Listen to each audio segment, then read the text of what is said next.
নমস্কার। আজ রবিবার। আজকে দুপুরের রান্নাটা আপনাদের সাথে শেয়ার করব। দৈনন্দিন জীবনযাত্রার আরেকটি ব্লগে আপনাদের সবাইকে স্বাগত। আজ রান্না করব আমার শাশুড়ির একটা রেসিপি, ঢাকাইয়া কষা মুরগি।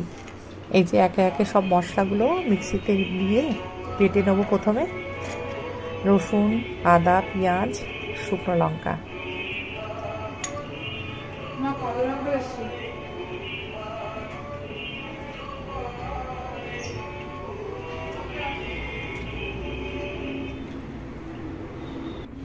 মশলাটা বাটা হয়ে গেছে। এবার আলু আর মাংসের সাথে মশলাটা ভালো করে মাখিয়ে রেখে দেবো কিছুক্ষণ। বাকি মশলাটা কড়াই দেওয়ার পরে একটু জল দিয়ে তারপরে আবার দেবো। এই যে কড়াই ফোড়ন দিলাম জিরে আর তেজপাতা। এবার মাংসটা নেড়ে দিলাম।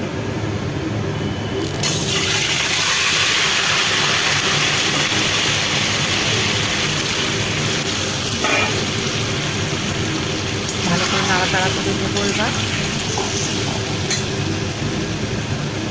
আমার শাশুড়ি এই রান্নাটা আমাকে প্রথম শিখিয়েছিলেন। উনি ঢাকার মেয়ে ছিল, তো সেই জন্য সমস্ত বাংলাদেশের সুন্দর সুন্দর স্বাদের রান্না আমি ওনার কাছ থেকে শিখেছি।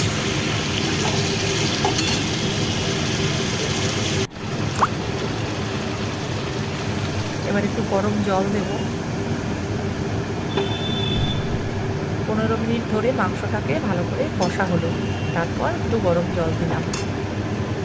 বেশি ঝোল হবে না, মাংসটাতে কষা কষা হবে। এবার একটু সস দেব।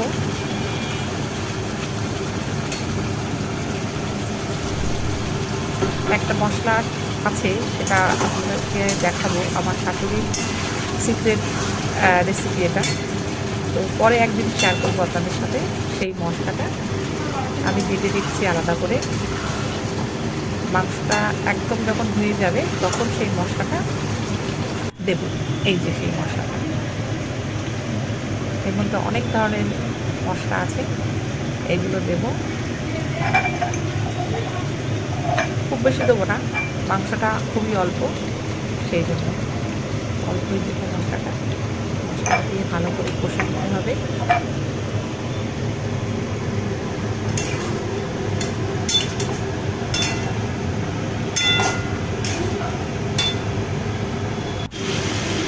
আরও একটু ভালো করে রান্না করতে হবে। মাংস আলু পুরো সিদ্ধ হয়ে গেছে। এবার নামিয়ে নিলাম। এবার ছেলেকে খেতে দিয়ে দেবো।